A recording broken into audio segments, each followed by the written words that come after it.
পুরনো ওই ধরা ডায়েরিটা সাবধানে খুলে বড়দা বলল, অদ্ভুত জিনিস, কিন্তু আগে থেকে কিছু বলবো না। আমাদের আবদুল্লাহ কুঁজরাকে জানো তো? সাহেবদের কুঠি থেকে পুরনো বই শের দরে কিনে বিক্রি করতে আসে। তার কাছ থেকে এটা কিনেছি। ঝাঁকায় করে এক গাদা বই নিয়ে এসেছিল। বইগুলো ঘাঁটতে ঘাঁটতে দেখি একটা বাংলায় লেখা ডায়েরি। নগদ 2 পয়সা খরচ করে সঙ্গে সঙ্গে কিনে ফেললাম। অমূল্য দৈবক্রমে আজ ক্লাবে আসেনি, তাই বাঘ বিতণ্ডায় বেশি সময় নষ্ট হলো না। বড়দা বলল, পড়ি, শোনো। বেশি নয়, শেষের কয়েকটা পাতা খালি পড়ে শোনাব। আর যা আছে তা না শুনলেও কোনো ক্ষতি নেই। এ ডায়েরির লেখককে তার ডায়েরি পড়ে জানা যায় না, তবে তিনি যে কলকাতার হাইকোর্টের একজন অ্যাডভোকেট ছিলেন তাতে সন্দেহ নেই। ল্যাম্পটা উস্কে দিয়ে বড়দা পড়তে আরম্ভ করল। 7ই ফেব্রুয়ারি। আজ মুঙ্গেরে এসে পৌঁছলাম। স্টেশন থেকে পীর পাহাড় প্রায় মাইল 3 দূরে, শহরের বাইরে। মুঙ্গের শহরের যতটুকু দেখলাম শুধু ধুলো আর পুরনো সেকেলে বাড়ি। যাই হোক, আমাকে শহরের মধ্যে থাকতে হবে না, এটাই রক্ষে। স্টেশন থেকে আসার পথে কেল্লার ভিতর দিয়ে আসলাম। কেল্লাটা মন্দ নয়, পুরনো মীর কাসিমের আমলের কেল্লা। গড়খাই দিয়ে ঘেরা। কেল্লার ইট পাথর অনেক জায়গায় খসে গেছে। বড় বড় গাছ উঁচু প্রাচীরের উপর জন্মে শুষ্ক গড়খাইয়ের দিকে ঝুঁকে পড়েছে। একদিন এই গড়ের প্রাচীরে সতর্ক শান্তি পাহারা দিত। প্রহরে প্রহরে দুর্গদ্বারে নাকাড়া বাজত। সন্ধ্যের সময় লোহার তোরণ দ্বার ঝনাত শব্দ করে বন্ধ হয়ে যেত। কল্পনা করতে মন্দ লাগে না। পীর পাহাড়ের বাড়িখানা চমৎকার। এমন বাড়ি যার, সে চিরদিন এখানে থাকে না কেন এই আশ্চর্য। যাই হোক, পাহাড়ের উপর নির্জন প্রকাণ্ড বাড়িটাতে একাকী 1 মাস থাকতে পারবো জেনে বেশ আনন্দ হচ্ছে। বন্ধু কলকাতায় থাকুন, আমি এই অবসরে তার বাড়িটি ভোগ করে নিই। কলকাতা হাইকোর্টে প্রায় 1.5 মাস ধরে বিশাল দায়রা মোকদ্দমা চালানোর পর সত্যি সত্যি বিশ্রাম করতে হলে এমন শান্তিপূর্ণ স্থান আর কোথাও নেই। আমার শরীর যে ভেঙে পড়েছে তার কারণ শুধু অত্যাধিক পরিশ্রম নয়, মানুষের সাথে অবিরাম সংঘর্ষ। যে লোক মিথ্যা কথা বলবে বলে দৃঢ় সংকল্প করে এসেছে, তার পেট থেকে সত্যি কথা টেনে বার করা এবং যে হাকিম বুঝবে না তাকে বোঝাবার চেষ্টা কতটা বুক ভাঙা ব্যাপার, তা যিনি এ পেশায় ঢুকেছেন তিনিই জানেন। মানুষ দেখলে এমন ভয় হয়, কেউ কথা বলবার উপক্রম করলেই পালাতে ইচ্ছে করে। তাই একেবারে নিঃসঙ্গভাবে চলে এসেছি। বামুন চাকর কিচ্ছু সঙ্গে আনিনি। ইকমিকুকার সঙ্গে আছে, তাতেই নিজে রেঁধে খাব। কি সুন্দর জায়গা! পাহাড়ের ঠিক মাথার উপর বাড়িটা। চারিদিকের সমতল ভূমি থেকে প্রায় 300-400 ফুট উঁচুতে। ছাদের উপর দাঁড়ালে দেখা যায় একদিকে দিগন্ত রেখা পর্যন্ত বিস্তৃত গঙ্গার চর। তার উপর এখন সর্ষে হয়েছে। সবুজ জমির উপর হলুদ রঙের ফুলের স্ফুলিঙ্গ দেখে চোখ জুড়িয়ে যায়। অন্যদিকে যতদূর চোখ যায় অসংখ্য তালগাছের মাথা জেগে আছে। আরও কত রকমের ঝোপ ঝাড় জঙ্গল। তার ভেতর দিয়ে গেরিমাটি ঢাকা পথটা অনেক নিচে গোলাপি ফিতের মতো পড়ে আছে। এ যেন কোনো স্বর্গলোকে এসে পৌঁছেছি। বাড়িতে একটা মালি ছাড়া আর কেউ নেই। সেই বাড়ির তত্ত্বাবধান করে এবং 2-4টে মৃতপ্রায় গোলাপ গাছে জল দেয়। জল পাহাড়ের উপর পাওয়া যায় না। পাহাড়ের একেবারে পায়ের কাছে রাস্তার ধারে একটা কুয়ো আছে, সেখান থেকে আনতে হয়। মালিটার সাথে কথা হয়েছে, আমার জন্য 2 ঘড়া জল রোজ এনে দেবে। তাতেই আমার স্নান ও পান 2 কাজ চলে যাবে।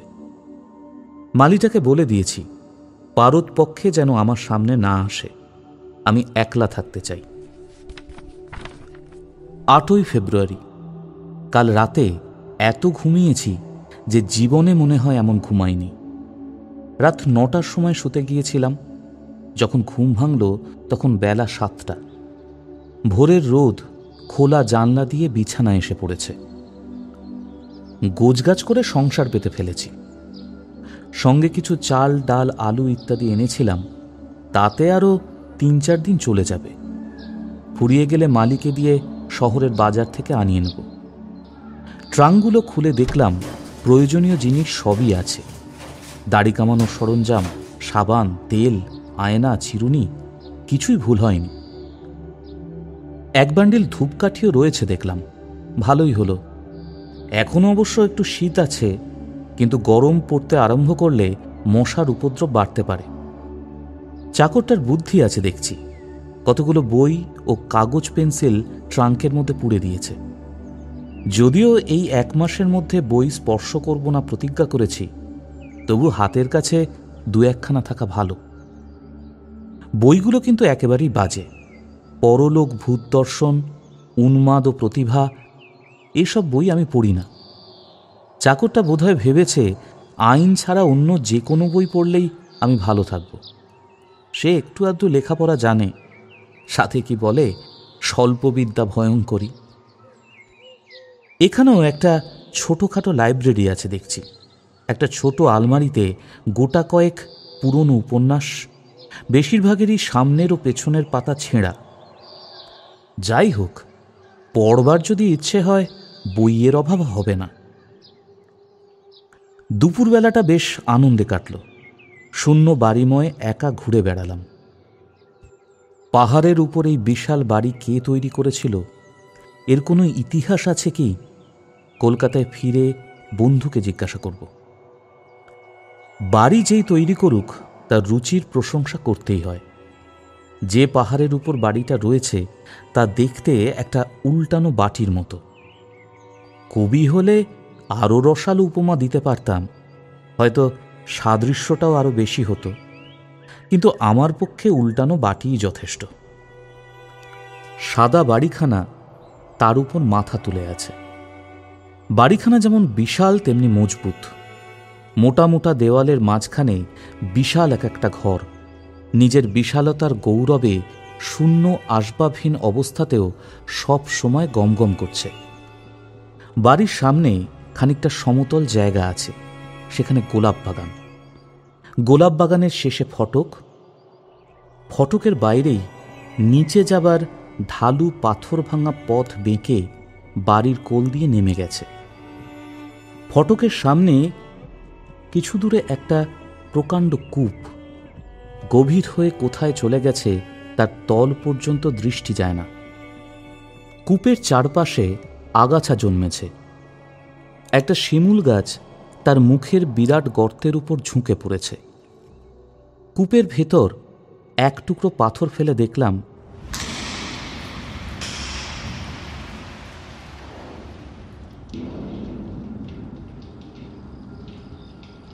অনেকক্ষণ পরে একটা ফাঁপা আওয়াজ হলো।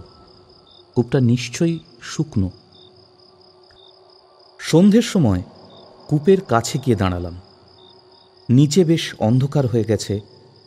দূরে দূরে 2-1টা প্রদীপ মিটমিট করে জ্বলতে আরম্ভ করেছে, কিন্তু উপরে এখনো বেশ আলো আছে। পশ্চিম দিকটা গৈরিক ধুলোয় ভরে গেছে, দেখতে ভারী চমৎকার। এই বাড়িতে আমার 2 দিন কাটল। হঠাৎ কাঁধের উপর একটা স্পর্শ অনুভব করে দেখি 1 ঝলক রক্ত সেখানে পড়েছে।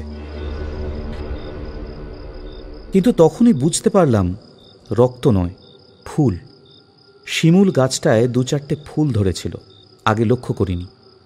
ফুলটা হাতে নিয়ে ফিরে আসলাম। মনে হলো এই জায়গার অধিষ্ঠাত্রী দেবতা ফুল দিয়ে আমাকে স্বাগত সম্ভাষণ করলেন।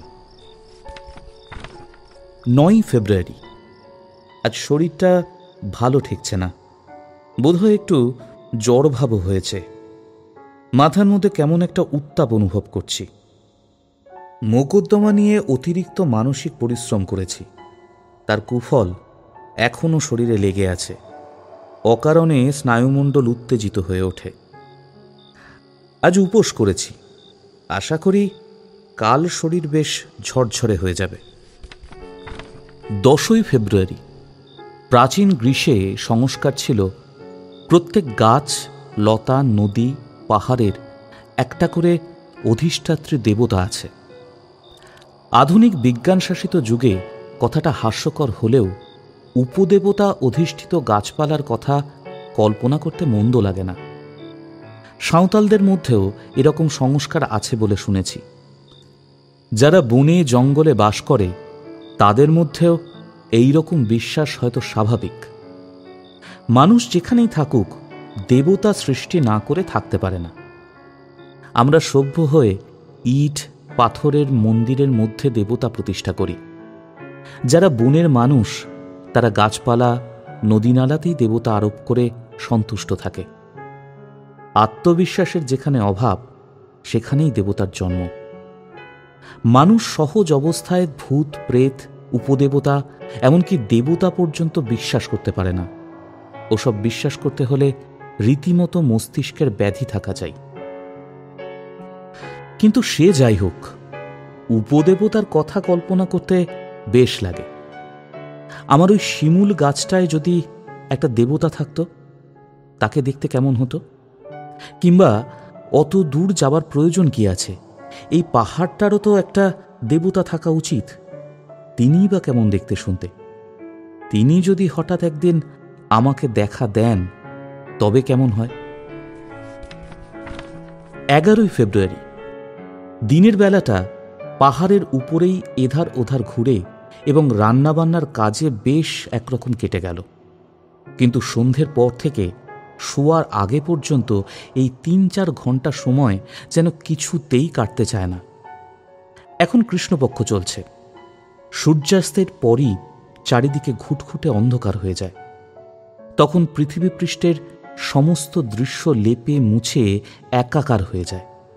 শুধু আকাশের তারাগুলো যেন অনেকটা কাছে এসে চোখ মেলে তাকিয়ে থাকে। আমি ইকমিক কুকারে রান্না চাপিয়ে দিয়ে লণ্ঠন জেলে ঘরের মধ্যে নীরবে বসে থাকি। লণ্ঠনের ক্ষীণ আলোয় ঘরটা সম্পূর্ণ আলোকিত হয় না। আনাচে কানাচে অন্ধকার থেকেই যায়। প্রকাণ্ড বাড়িতে আমি একা। 12ই ফেব্রুয়ারি। মনটা অকারণে খুব অস্থির হচ্ছে। সন্ধ্যের পর থেকেই বারবার মনে হচ্ছে যেন কার অদৃশ্য চোখ আমাকে অনুসরণ করছে। বারবার ঘাড় ফিরিয়ে পিছনে দেখছি, অথচ বাড়িতে আমি ছাড়া আর কেউ নেই। স্নায়বিক উত্তেজনা, তাতে সন্দেহ নেই, কিন্তু ভীষণ অস্থির বোধ হচ্ছে। নার্ভের কোনো ওষুধ সঙ্গে থাকলে ভালো হতো। 13ই ফেব্রুয়ারি। কাল রাতে একটা অদ্ভুত ব্যাপার ঘটেছে। আমার স্নায়ুগুলো এখনো ধাতস্থ হয়নি, কিংবা না, ওসব আমি বিশ্বাস করি না। ঘুমিয়ে পড়েছিলাম, অনেক রাতে ঘুম ভেঙে গেল। কে যেন আমার সারা শরীরে মৃদু স্পর্শে হাত বুলিয়ে দিচ্ছে। কি অপূর্ব রোমাঞ্চকর সে স্পর্শ, তা বলে বোঝাতে পারবো না। মুখের উপর থেকে আঙুল চালিয়ে পায়ের পাতা পর্যন্ত যাচ্ছে, আবার ফিরে আসছে। ঘর অন্ধকার ছিল। এই শারীরিক সুখস্পর্শের মোহে কিছুক্ষণ আচ্ছন্ন থেকে ধর্মর করে বিছানার উপরে উঠে বসলাম। মনে হলো কে যেন নিঃশব্দে বিছানার পাশ থেকে সরে গেল। এতক্ষণে ঘুমের আবেশ একেবারে ছুটে গিয়েছিল। ভাবলাম চোর নয় তো, কিন্তু চোর গায়ে হাত বুলিয়ে দেবে কেন? তাছাড়া ঘরের দরজা বন্ধ করে শুয়েছি। আমি জোরে ডাকলাম, কে? কোনো সাড়া নেই। গা ছমছম করতে লাগলো। বালিশের পাশে দেশলাই ছিল। আলো জ্বালালাম।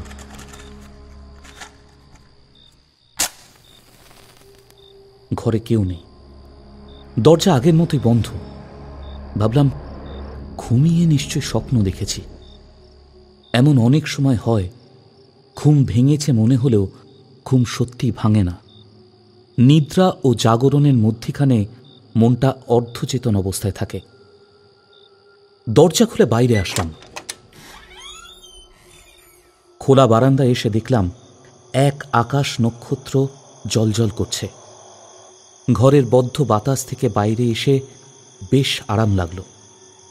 একটা ঠান্ডা হাওয়া বাড়ির চারদিকে যেন নিঃশ্বাস ফেলে ঘুরে বেড়াচ্ছে। কিছুক্ষণ এদিক ওদিক পায়চারি করবার পর একটু গা শীত করতে লাগলো। আবার ঘরে ফিরে দরজা বন্ধ করে শুলাম। আলোটা নেভালাম না, কমিয়ে দিয়ে মাথার কাছে রেখে দিলাম। এটা কি সত্যি স্বপ্ন? রাতে আর ভালো ঘুম এলো না। 14ই ফেব্রুয়ারি। কাল আর কোনো স্বপ্ন দেখিনি। অর্ধেক আশা অর্ধেক আশঙ্কা নিয়ে শুতে গিয়েছিলাম। হয়তো আজ আবার স্বপ্ন দেখব, কিন্তু কিছুই দেখিনি। আজ শরীর বেশ ভালো লাগছে। চাল, ডাল, কেরোসিন তেল ইত্যাদি ফুরিয়ে গিয়েছিল। মালিকে দিয়ে বাজার থেকে আনিয়ে নিয়েছি। মালিটা যাতে গোয়ালা হলেও বেশ বুদ্ধিমান লোক। সেই যে তাকে আমার সামনে সামনে আসতে মানা করে দিয়েছিলাম, তারপর থেকে খুব প্রয়োজন না হলে আমার কাছেই আসে না। কখন জল দিয়ে যায় আমি জানতেও পারি না। আমিও এসে অবধি পাহাড় থেকে নিচে নামিনি। সুতরাং মানুষের সঙ্গে মুখোমুখি সাক্ষাৎ এ কয়দিনে হয়নি বললেই চলে। নিচে রাস্তা দিয়ে মানুষ চলাচল করতে দেখেছি বটে, কিন্তু এত দূর থেকে তাদের মুখ দেখতে পাইনি। আজ বাড়িতে চিঠি দিয়েছি, লিখেছি বেশ ভালো আছি, কিন্তু তাদের চিঠিপত্র দিতে বারণ করে দিয়েছি। আমার এই বিজন বাসের মাধুর্য চিঠিপত্রের দ্বারা খণ্ডিত হয়, তা আমার ইচ্ছে নয়। বাইরে পৃথিবীর কোথায় কি ঘটছে না ঘটছে তার খোঁজ রাখতেই চাই না। 15ই ফেব্রুয়ারি। আজ আবার মনটা অস্থির লাগছে। কি যেন হয়েছে, অথচ ঠিক বুঝতে পারছি না। শরীর তো বেশ ভালোই আছে, তবে এমন হচ্ছে কেন? কাল ভাবছি শহরটা একবার দেখে আসব। শুনেছি নবাবী আমলের অনেক দেখার মতো জায়গা আছে। কাছেই কোথাও নাকি সীতাকুণ্ড নামে গরম জলের একটা প্রস্রবণ আছে। বন্ধু বলে দিয়েছিলেন সেটা দেখতেই হবে, অতএব সেটাও দেখতে হবে। 16ই ফেব্রুয়ারি। কাল রাতে আবার সেই রকম হয়েছে। স্বপ্ন নয়, এ স্বপ্ন নয়। স্পষ্ট অনুভব করলাম কে আমার পাশে বসে অত্যন্ত কোমল হাতে ধীরে ধীরে আমার গায়ে হাত বুলিয়ে দিচ্ছে। অনেকক্ষণ চোখ বুজে নিষ্পন্দ বুকে শুয়ে রইলাম। বালিশের তলায় ঘড়িটা টিক টিক করে শুনতে পেলাম। সুতরাং এ ঘুমের ঘোরে স্বপ্ন দেখা হতেই পারে না। অবশ্য হাতটা কতবার আমার আপাদমস্তক বুলিয়ে গেল তা বলতে পারবো না। একবার হাতটা যখন আমার বুকের কাছে এসেছে, তখন হাত বাড়িয়ে আমি সেটা ধরতে গেলাম। মনে হলো আমার মুঠোর মধ্যে হাতটা গলে মিলিয়ে গেল। হাত বুলানো বন্ধ হলো। অনুভবে বুঝলাম সে শয্যার পাশে দাঁড়িয়ে আছে, এখনো যায়নি। আমি চোখ মেলে শুয়ে রইলাম, সেও দাঁড়িয়ে রইল। ঘর অন্ধকার, কিছুই দেখতে পাচ্ছি না। চোখ খুলে থাকা বা বুজে থাকা কোনো পার্থক্য নেই। কান খাড়া করে শোনার চেষ্টা করলাম কোনো শব্দ হয় কিনা। দরজায় কোথাও ঘুম ধরেছে, তারই শব্দ শুনছি, আর কোনো শব্দ নেই। অতীন্দ্রিয় অনুভূতি দিয়ে বুঝলাম সে আস্তে আস্তে চলে গেল, আজ আর আসবে না। ঘুমিয়ে পড়লে হয়তো থাকতো। আমি যখনই ঘুমোই তখনই কি সে আমার সুপ্ত শরীরের উপর পাহারা দেয়। কিন্তু আশ্চর্য, আজ আমার একটু ভয় করল না কেন? 17 ফেব্রুয়ারি। আমার শিমুল গাছ রক্তরাঙা ফুলে ফুলে ভরে উঠেছে। গাছে পাতা নেই, শুধুই ফুল। সেদিন যে আমার কাঁধের উপর এক ঝলক রক্তের মতো ফুল পড়েছিল, সে কি স্বাভাবিক? এত জায়গা থাকতে আমার কাঁধের উপরই পড়ল কেন? তবে কি কোনো অদৃশ্য হাত গাছ থেকে ফুল ছিঁড়ে আমার গায়ে ফেলেছিল? কে সে? বৃক্ষ দেবতা, না আমারই মতো মানুষের দেহ বিমুক্ত আত্মা? তাই কি একটা দেহহীন আত্মা? সে আমাকে পেয়ে খুশি হয়েছে, তাই কি আকারে ইঙ্গিতে জানাতে চায় সে আমার সাথে বন্ধুত্ব স্থাপন করতে চায়? তাই কি সেদিন ফুল দিয়ে আমার সংবর্ধনা করেছিল? তবে কি সত্যি প্রেত জনি আছে, দেহমুক্ত অশরীরী আত্মা? বিশ্বাস করা কঠিন, কিন্তু there are more things in heaven and earth. একটা বিষয় ভারী আশ্চর্য লাগছে। ভয় করে না কেন? এই নির্জন স্থানে একলা আছি, এ অবস্থায় ভয় হওয়াই তো স্বাভাবিক। 18 ফেব্রুয়ারি। আনমনে দিন কেটে গেল। শূন্য বাড়িময়, শুধু ঘুরে বেড়ালাম। ঝোড়ো হাওয়া দিচ্ছে, খুব ধুলো উঠছে। গঙ্গার চরের দিকটা বালিতে অন্ধকার, কিছু দেখা যাচ্ছে না। আজ কিছু ঘটেনি, মনটা উদাস হয়ে আছে। 19 ফেব্রুয়ারি। দিনটা যেন রাতের প্রতীক্ষাতেই কেটে গেল। দিনের বেলা কিছু অনুভব করি না কেন? সন্ধ্যের সময় দেখলাম পশ্চিম আকাশে সরু একটা চাঁদ দেখা দিয়েছে, যেন অসীম শূন্যে অপার্থিব একটু হাসি। কিছুক্ষণ পরেই চাঁদ অস্ত গেল। তখন আবার নিরন্ধ্র অন্ধকার জগৎকে গ্রাস করে ফেলল। ইকমিক কুকারে রান্না চাপিয়ে আনমনে বসেছিলাম। আলোটা সামনের ভাঙা টেবিলে বসানো ছিল। কিছুটা দূরে কতগুলো ধূপ জেলে দিয়েছিলাম, তারই সুগন্ধ ধোঁয়ায় ঘরটা ভরে উঠেছিল। আর যাই হোক, একটা কিছু না পড়ে থাকা যায় না। বসে বসে হঠাৎ কি মনে হলো, বাক্স থেকে সেই প্রেত তত্ত্ব সম্বন্ধে বইটা বের করে পড়তে আরম্ভ করলাম। গল্প, নেহাত গল্প। সত্য অনুভূতির ছায়ামাত্র এইসব কাহিনীতে নেই। আমি যেমন করে তাকে অনুভব করেছি, চোখে না দেখেও সর্বাঙ্গ দিয়ে তার উপস্থিতি উপলব্ধি করেছি, সেরকমভাবে আর কে প্রত্যক্ষ করেছে? এরা লিখেছে চোখে দেখেছে। চোখে দেখা কি যায়? যে আমার কাছে আসে সে কেমন দেখতে? আমারই মতো কি তার হাত পা শরীর আছে? মানুষের চেহারা নাকি অন্য কিছু? বই থেকে চোখ তুলে ভাবছি, এমন সময় আমার চোখের সামনে এক আশ্চর্য ইন্দ্রজাল ঘটল। ধূপের কাঠিগুলো থেকে যে ক্ষীণ ধোঁয়া রেখা উঠছিল, তা শূন্যে কুণ্ডুলি পাকাতে পাকাতে যেন একটা বিশিষ্ট আকার ধারণ করতে লাগলো। অদৃশ্য কাচের শিশিতে রঙিন জল ঢাললে যেমন তার শিশির আকারটাকে প্রকাশ করে, আমার মনে হলো ওই ধোঁয়া যেন কোনো অদৃশ্য আধারে প্রবেশ করে ধীরে ধীরে তার আকার প্রাপ্ত হচ্ছে। আমি রুদ্ধ নিঃশ্বাসে দেখতে লাগলাম, ধীরে ধীরে ধূসর রঙের একটা বস্ত্রের আভাস দেখা দিল। বস্ত্রের ভিতর মানুষের দেহ ঢাকা রয়েছে। বস্ত্রের ভাঁজে ভাঁজে তার পরিচয় পেতে লাগলাম। ধোয়ার কুণ্ডুলি মূর্তি গড়ে চলল। আবছায় মূর্তির ভিতর দিয়ে ওপারের দেওয়ালটাকে দেখতে পাচ্ছি, কিন্তু তবু তার গরম থেকে বেশ বোঝা যাচ্ছে যে একটা মানুষের চেহারা, ধোঁয়া পাকিয়ে পাকিয়ে উপরে উঠতে উঠতে ক্রমে ক্রমে মূর্তির গলা পর্যন্ত পৌঁছল। এবার তার মুখ দেখতে পাবো। কিরকম সে মুখ, বিকট, ভয়ানক। কিন্তু ঠিক এই সময় হঠাৎ সব ছত্রাকার হয়ে গেল। জানলা দিয়ে একটা দমকা হাওয়া এসে ওই ধূম মূর্তিকে ছিন্ন ভিন্ন করে দিল। মুখ দেখার হলো না। প্রতীক্ষা করে রইলাম যদি আবার দেখতে পাই, কিন্তু আর সে মূর্তি গড়ে উঠল না।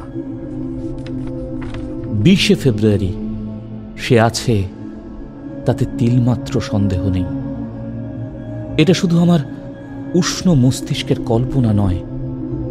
দিনের বেলা সে কোথায় থাকে জানি না, কিন্তু সন্ধে হলেই আমার পাশে এসে দাঁড়ায়, আমার মুখের দিকে চোখ মেলে থাকে। আমি তাকে দেখতে পাই না বটে, কিন্তু যা দেখতে পাওয়া যায় না তা কি মিথ্যে? শুনেছি একরকম গ্যাস আছে যা গন্ধহীন ও অদৃশ্য, অথচ তা আঘ্রাণ করলে মানুষ মারা যায়। সে গ্যাস কি মিথ্যে? না, সে আছে। আমার মন জানিয়েছে সে আছে। 21 ফেব্রুয়ারি কে সে? তার স্পর্শ আমি অনুভব করেছি, কিন্তু তাকে স্পর্শ করতে পারি না কেন? ছুঁতে গেলেই সে মিলিয়ে যায় কেন? সে দেখা দিতে চেষ্টা করে জানি, কিন্তু দেখা দিতে পারে না কেন? রক্ত মাংসের চোখ দিয়ে কি তাদের দেখা পাওয়া যায় না?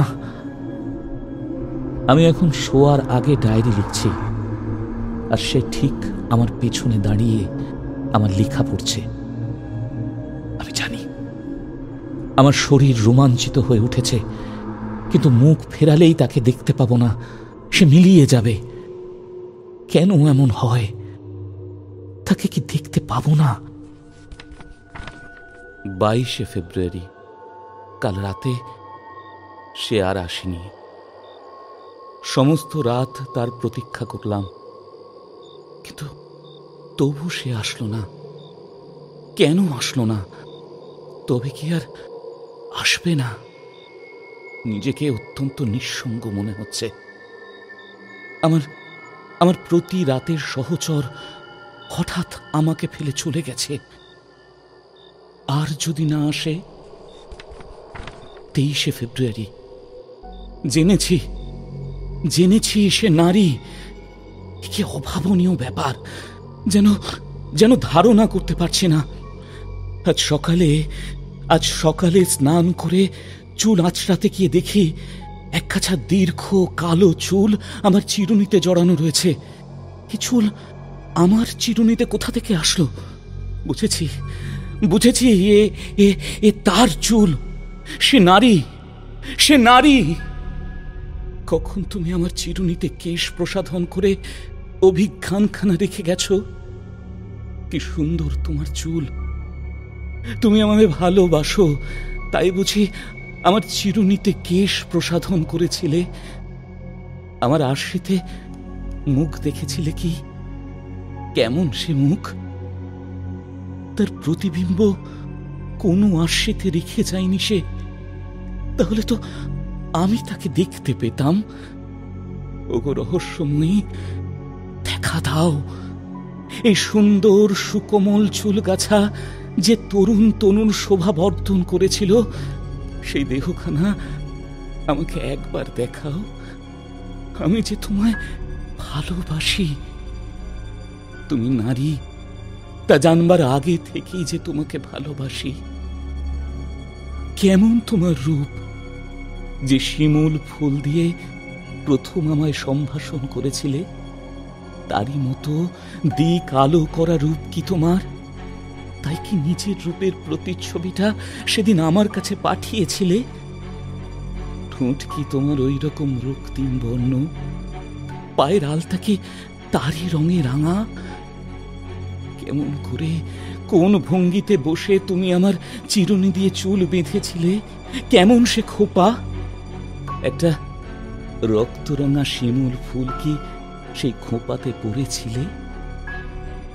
আমার এই ৩৬ বছর বয়স পর্যন্ত কখনো আমি নারীর মুখের দিকে চোখ তুলে দেখিনি। আজ তোমাকে না দেখে তোমার প্রেমে আমি পাগল হয়েছি। ওগো অশরীরিণী, একবার রূপ ধরে আমার সামনে দাঁড়াও। ২৪ ফেব্রুয়ারি। তার প্রেমের মোহে আমি ডুবে আছি। আহার নিদ্রায় আমার কি প্রয়োজন? আমার মনে হচ্ছে এই অপরূপ ভালোবাসা আমাকে জর্জরিত করে ফেলেছে। আমার অস্থি, মাংস, মেদ, মজ্জা জীর্ণ করে জঠরস্থ অম্লরসের মতো আমাকে পরিপাক করে ফেলেছে। এমন না হলে ভালোবাসা। ২৫ ফেব্রুয়ারি। আজ সকালে হঠাৎ মালিটার সঙ্গে দেখা হয়ে গেল। তাকে গালাগালি দিয়ে তাড়িয়ে দিয়েছে। না না, মানুষের মুখ আমি দেখতে চাই না। সারাদিন কিছুই খাইনি, ভালো লাগে না, খাওয়ায় রুচি নেই। তাছাড়া রান্নায় হাঙ্গামা অসহ্য। গরম পড়ে গেছে, মাথার ভিতরে ঝাঁঝা করছে। কাল সারা রাত জেগেছিলাম, কিন্তু তাকে দেখতে পেলাম না। সে কাল আমার পাশে এসে শুয়েছিল, স্পষ্ট অনুভব করেছি। তার অস্পষ্ট মধুর দেহ সৌরভ আঘ্রাণ করেছি, কিন্তু তাকে ধরতে গিয়ে দেখলাম শূন্য, কিছুই নেই। জানি সে আমার চোখে দেখা দেবার জন্য, আমার বাহুতে ধরা দেবার জন্য আকুল হয়ে আছে, কিন্তু পারছে না। তার এই ব্যর্থ আকুলতা আমি মর্মে উপলব্ধি করছি। মাঝরাত থেকে ভোর পর্যন্ত খোলা আকাশের নিচে পায়চারি করেছি। সেও আমার পাশে পাশে বেরিয়েছে। তাকে বারবার জিজ্ঞাসা করেছি কি করলে তার দেখা পাবো। সে উত্তর দেয়নি, কিংবা তার উত্তর আমার কানে পৌঁছয়নি। সকাল হতে এসে চলে গেছে। মনে হলো ওই রক্তরাঙা শিমুল গাছটার দিকে অদৃশ্য হয়ে গেল। চামড়ার চোখ দিয়ে কি তাকে দেখতে পাওয়া সম্ভব নয়? ২৬ ফেব্রুয়ারি। না, রক্ত মাংসের শরীরে তাকে পাবো না। সে সূক্ষ্ম লোকের অধিবাসিনী। স্থূল মর্ত লোক থেকে আমি তার নাগাল পাবো না। আমার এই জড় দেহটাই ব্যবধান হয়ে যাচ্ছে। ২৭ ফেব্রুয়ারি। আহার নেই, নিদ্রা নেই, মাথার মধ্যে আগুন জ্বলছে।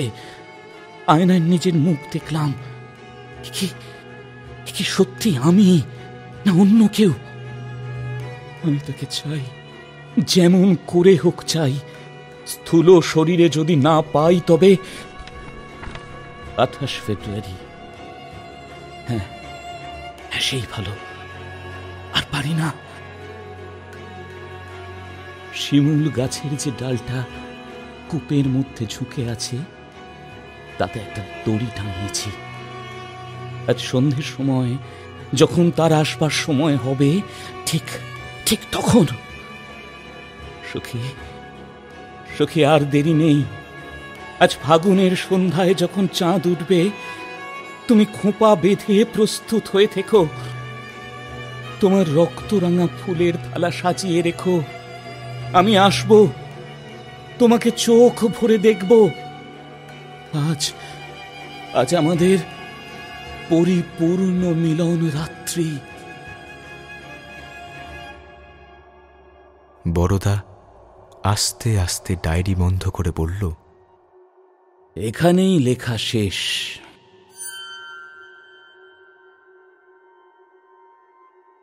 আপনারা এতক্ষণ শুনছিলেন শরদিন্দু বন্দ্যোপাধ্যায়ের কাহিনী অবলম্বনে অশরীরী। গল্পটি কেমন লাগলো তা আমাদের কমেন্ট বক্সে জানাবেন এবং লাইক, শেয়ার, সাবস্ক্রাইব করতে ভুলবেন না।